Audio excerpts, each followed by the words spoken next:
Ha! Estamos aí! Bom dia, boa tarde, boa noite, sei lá que hora que você está assistindo isso aí, mas ainda bem que você está assistindo, né? Isso, nesse momento ao menos, é o mais importante. E do conforto do seu lar, eu sou o professor Justino, aqui no conforto do mundo online, distribuindo para você mais alguns probleminhas.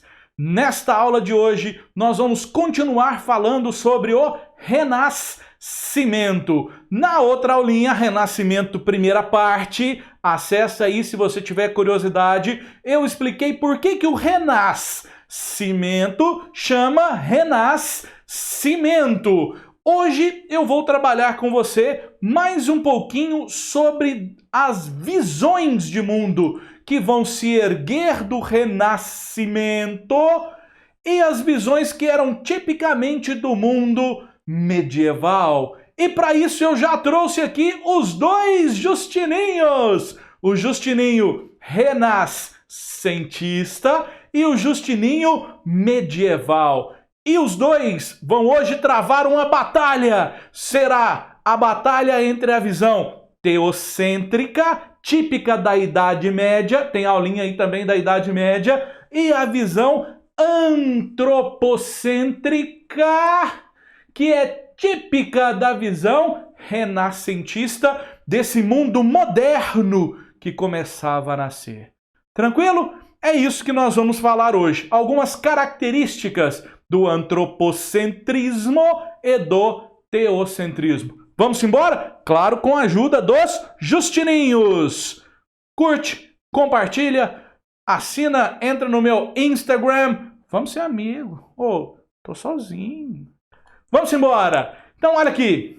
Primeira coisa, teocentrismo. Tá aí o nosso Justininho medieval, com o seu pensamento teocêntrico. O que será que é isso, hein? E do outro lado, o nosso Justininho renascentista, um sujeito com um pensamento antropocêntrico. Vamos ver a característica disso para nós compreendermos? Primeira coisa, Justininho medieval! Sim, a verdade está na Bíblia. Se está na Bíblia, é verdade. Eu acredito nas palavras e nas escrituras de Deus. Ih, será que vai dar problema para o Justininho renascentista? Olha só. Não, a Bíblia é muito boa a leitura. Eu acredito na Bíblia. Não vou negar a Bíblia. Mas a verdade não está só na Bíblia. A verdade também é encontrada na experimentação, na observação desta vida.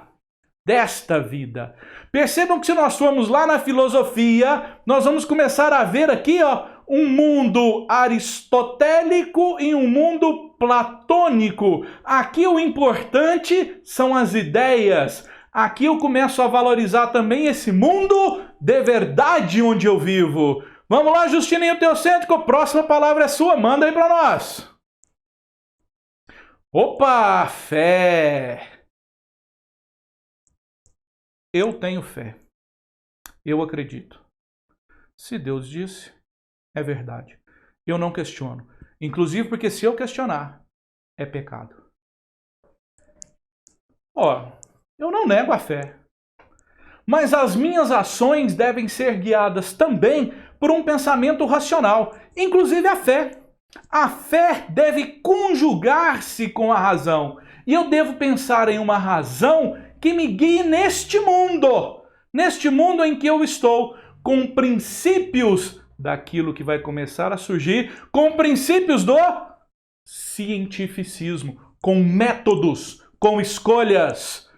O Justininho medieval, fé é importante, mas a razão nos dá um bom elemento de guia para esse mundo.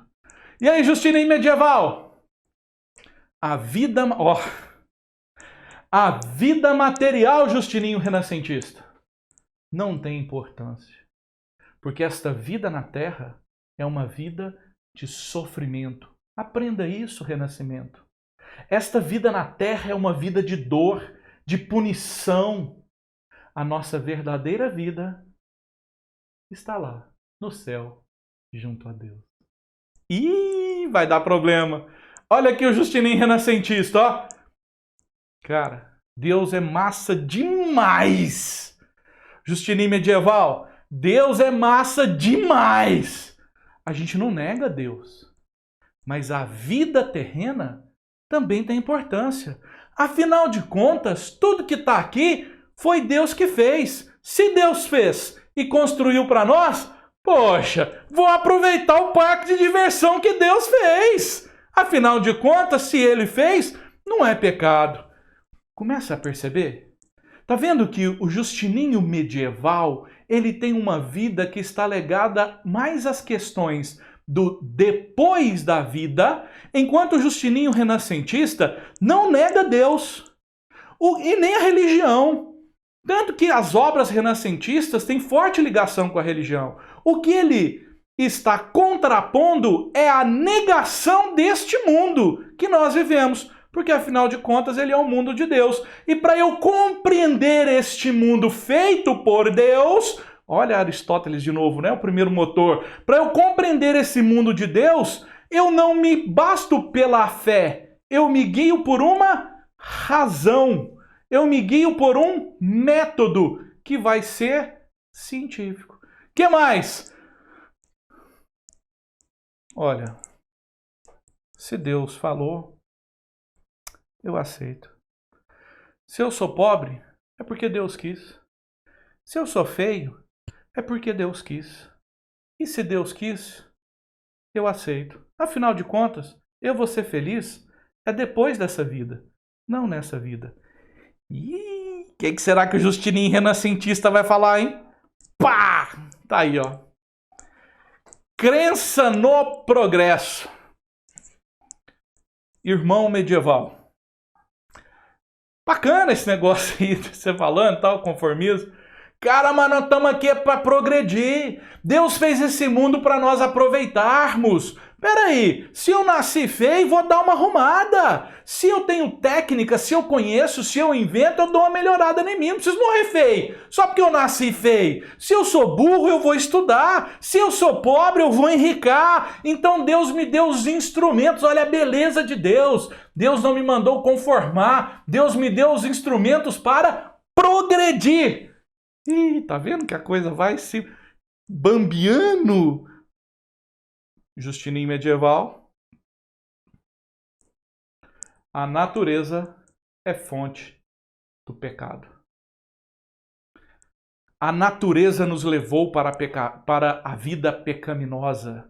A natureza humana, a natureza nos guia para os desejos, nos guia para a perdição. Nós precisamos nos controlar a sincera constrição, controlar os nossos desejos, as nossas vontades, o pecado da carne. E o lado de lá, hein? A natureza é bela. É onde o homem se insere.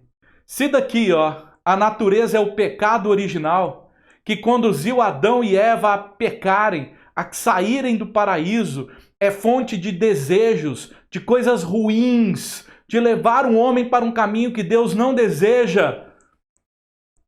O pensamento antropocêntrico vai colocar um homem em um outro lugar. Olha o humanismo começando a nascer. A valorização dessa figura, um homem, das produções humanas, que afinal de contas é de Deus, porque se Deus criou o homem, a produção do homem é uma produção de Deus. Vamos valorizar aquilo que é belo no homem. A natureza não é pecado. E mais, além dela não ser pecado, ela é a nossa fonte de prazer, sabedoria e conhecimento. Tá vendo como é que nós começamos a ver dois pensamentos entrando em conflito?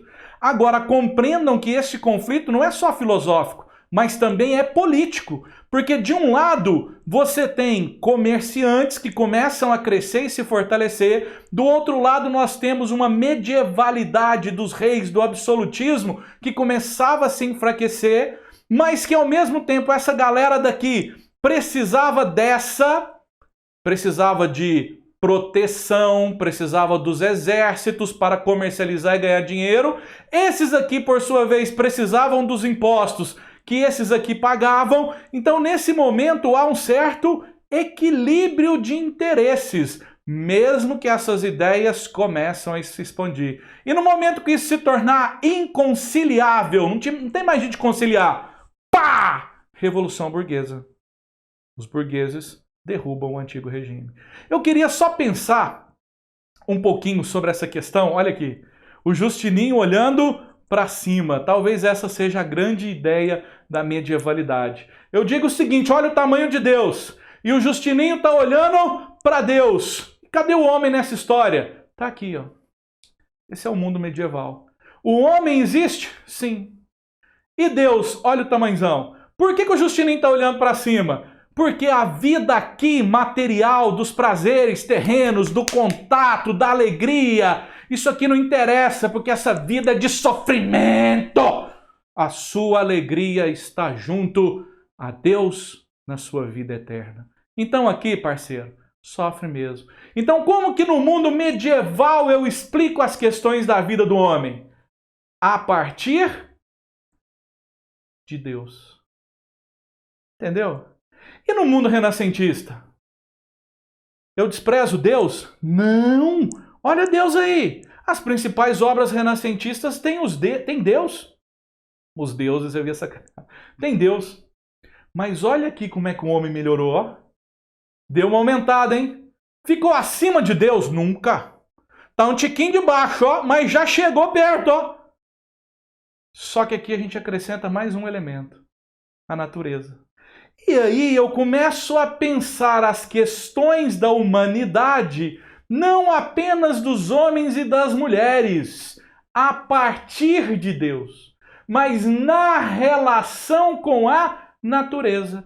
Nesta relação com a natureza, eu começo a pensar na minha vida, que tem importância aqui, e não só depois que eu morrer. Deus criou essa maravilha, vamos aproveitar. O que eu tenho que fazer agora como uma criação divina? Desvendar as leis da natureza que Deus criou. Olha que doido, hein? O que a física faz? O que a química faz? O que a biologia faz? Não é pensar esta vida da humanidade a partir da relação com a natureza? Olha esse pensamento renascentista, científico, racional, que implica a negação de Deus? Não! Apenas estabelece uma nova relação que não é mais medieval. E para isso, o Justininho não olha mais para cima, mas o Justininho agora olha para a vida, para o cotidiano. Olha ele aí. Massa? Por último, mas não menos importante, a criação de Michelangelo. Para mim, isso aqui é o Renascimento. Olha aqui. Olha que as figuras estão espelhadas. Homem e Deus.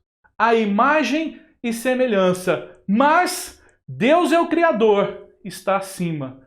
O homem é a criatura, está abaixo. Na sua perfeição da criação. Os dois quase se tocam, mas não se tocam. Porque Deus é ainda a infinita criatura. É o Criador, é o Deus, é a perfeição. O homem é a criatura, que deve toda a sua admiração, olha o olhar de admiração, para Deus. Que como Senhor e conhecedor, o cria.